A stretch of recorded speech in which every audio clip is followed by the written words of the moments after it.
आपका बॉस आपको दिवाली के टाइम बोनस देने में रुला देता है, हमेशा कहता है कि कंपनी लॉस में चल रही है, मार्केट अभी डाउन है, इस बार का हाई तो बिल्कुल भूल ही जाओ। और आप भी चले आते हो मुंह बना के कि भैया सैलरी तो लेनी है, ईएमआई तो भरनी है। और एक दिन आप देखते हो न्यूज़पेपर के फ्रंट पेज पर बॉस की फोटो आई हुई है कि बॉस ने किसी आश्रम में 50 लाख का चांदी का रथ दान कर दिया। बॉस एकदम साधु लग रहे हैं, भगवा कपड़े पहने हुए हैं, रुद्राक्ष की मालाएं पहनी हुई हैं, हाथ में गले में एकदम साधु लग रहे हैं। एक पैटर्न नोटिस किया आपने इंडिया में, जैसे किसी आदमी का बैंक बैलेंस 100 करोड़ के ऊपर जाता है तो अचानक से भक्त बन जाता है। कल तक जो आदमी बोर्ड मीटिंग्स में अपने एम्प्लॉयज को बेइज्जत कर रहा था, वो अचानक से मोक्ष और मुक्ति के बारे में सोचने लग जाता है। तो आपको क्या लगता है, अचानक से इनको भगवान मिल गए या इनकी आत्मा जाग गई?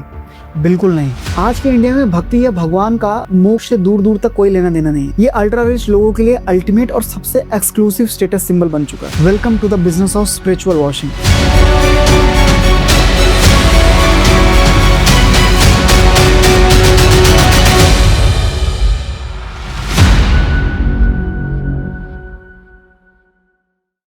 हम मिडिल क्लास लोगों को ना बचपन से एक झूठ बहुत खूबसूरती से पिलाया गया कि जब तुम बहुत अमीर हो जाओगे ना, जब गाड़ी बंगला पैसा सब कुछ हो जाएगा, तब तुम्हें पता चलेगा कि पैसे से खुशी नहीं मिलती। हमारे पेरेंट्स इन अरबपतियों की फोटो सुबह सुबह व्हाट्सएप पे फॉरवर्ड करते हैं, देखो इनके पास 10,000 करोड़ है, फिर भी 500 रुपए की खादी के कुर्ता पहने हुए हैं। तो ये नोटिस करना भूल जाते हैं कि 500 रुपए का खादी का कुर्ता तो पहना है, बट 500 करोड़ के प्राइवेट जेट में भी बैठा हुआ है वो खादी कुर्ता पहन के। हम आम लोग इनकी फेक सिंप्लिसिटी को देखकर इन्हें एक्चुअली रिस्पेक्ट करने लगते हैं। सोसाइटी हमें बताती है कि अमीर लोग इस मुंह से बस थक चुके हैं, पर ये सोसाइटी का एक जानबूझकर चलाया गया नैरेटिव है और ग्राउंड रियलिटी बहुत ज्यादा अलग है। एक ऐसी रियलिटी जो इतनी ज्यादा कैलकुलेटेड, सेल्फिश और डार्क है कि अगली बार जब आप किसी हम्बल अमीर को टीवी पर भी देखोगे तो आप उनको चेहरे से भी घिन होगी। तो चलो इस नकली भक्ति के मुखौटे को नोच फेंकते हैं और जानते हैं कि असलियत क्या है। तो जो अल्ट्रा रिच लोग होते हैं ना, ये आत्म शांति के लिए आश्रम नहीं जाते हैं। इनके वहां जाने के काफी सारे रीजन हैं। तो सबसे पहला रीजन है एलिट नेटवर्किंग। आप और मैं भगवान से मिलने के लिए 4-4 घंटे तक लाइन में लगे रहते हैं और धक्के खाते हैं सड़क। लेकिन इन लोगों के लिए भगवान के वीआईपी दर्शन की लाइन अलग होती है। आज के महंगे वीआईपी आश्रम्स इंडिया के नए एलीट क्लब्स और गोल्फ कोर्सेज बन चुके हैं। तो अगर इन अमीरजादों को ऑफ द रिकॉर्ड, मतलब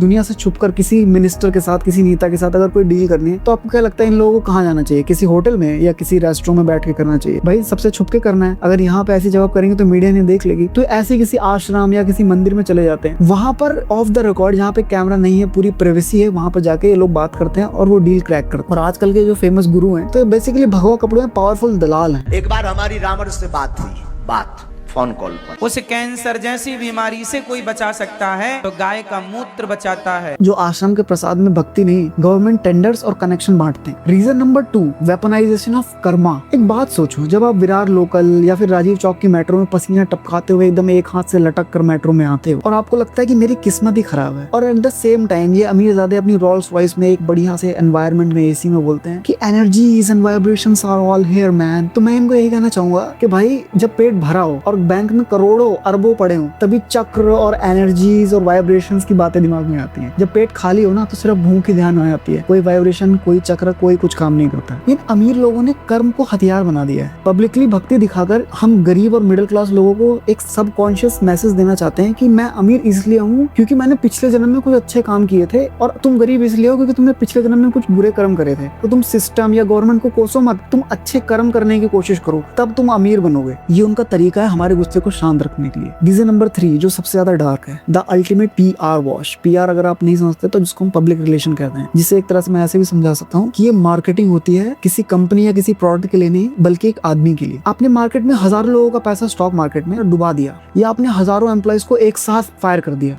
तो कोई बात नहीं, अगली फ्लाइट पकड़ो, एक चर्चित मंदिर जाओ, वहाँ रोने की एक्टिंग करो और थोड़ा मीडिया को बुलाकर एक बड़ा दान कर दो। पब्लिक सब भूल जाएगी, न्यूज चैनल बोलेंगे देखो भगवान की शरण में आ गए। तो आज की डेट में भक्ति इस दुनिया की सबसे ज्यादा सस्ती और सबसे ज्यादा effective damage control PR agency है। तो अब आते हैं उस टॉक्सिक ट्रैप में जिसने आपको और मेरे को बर्बाद कर रखा है। हम मिडिल क्लास की प्रॉब्लम पता है क्या है? हमें लगता है कि अमीर आदमी जो कर रहा है ना, वही हम करेंगे तो हम लोग अमीर हो जाएंगे। तो अगर अंबानी या फिर कोहली किसी बाबा के पास चले जाते हैं तो हम भी सोचते हैं यार कुछ बात तो होगी, जो इतने बड़े बड़े लोग जा रहे हैं, मैं भी जाऊंगा। पर बॉस, जब हम लोग आश्रम में जाते हैं तो हम लोग कोई VIP, हमको कोई स्वीट नहीं मिलता है। हम लोग जनरल वार्ड में सोते हैं, सब लोगों के साथ भीड़ और पसीने और गर्मी में। आप अपनी क्रेडिट कार्ड की EMI बढ़ाकर 30,000 का वेल्थ मैनिफेस्टेशन वर्कशॉप खरीदते हो। आपको लगता है सुबह 5 बजे उठकर जर्नल में I am मिलियनेयर लिखने से आप अमीर बन जाओगे। तो जागो मेरे भाई, ये लोग अमीर इसलिए नहीं बने क्योंकि इन्होंने 5 बजे जाकर यूनिवर्स से मैनिफेस्टेशन किया है। वो अमीर इसलिए बने हैं क्योंकि उनके बाप दादा के पास कैपिटल था, उन्होंने मार्केट को मोनोपोलाइज किया, गवर्नमेंट पॉलिसीज अपने फेवर में बनवाई, उन्होंने रिसोर्स रिसोर्सेज पर कब्जा किया, हवा में मैनिफेस्टेशन नहीं किया। एक और मजे की बात, कॉर्पोरेट एचआर का सबसे बड़ा स्कैम पता है क्या है? आप उस जॉब से ना थक चुके हो, आपको ज्यादा अच्छी सैलरी चाहिए, आपको थोड़ा सा रिलैक्सेशन चाहिए, बट एचआर आपको छुट्टी या फिर पैसा नहीं बढ़ा के देगा। वो आपको वीकेंड में ना एक किसी मेडिटेशन कैंप की फ्री टिकट दे देगा कि जाओ वहाँ पे रिलैक्स करो। वहाँ पे आपको फिर सिखाया जाएगा कि तुम लोग ना किसी और वजह से स्ट्रेस में हो और बढ़िया से काम करो ताकि उस कंपनी को फायदा हो। और यही असली स्कैम। तो इंडिया की करंट रियलिटी ये है कि गरीब आदमी भगवान को मानता है ताकि वो जिंदा रह सके, और अमीर आदमी भगवान को इसलिए मानता है ताकि वो अपनी इमेज को क्लीन कर सके और उसके कनेक्शंस अच्छे बन सके। और हम मिडिल क्लास, हम इन दोनों के बीच में पिस कर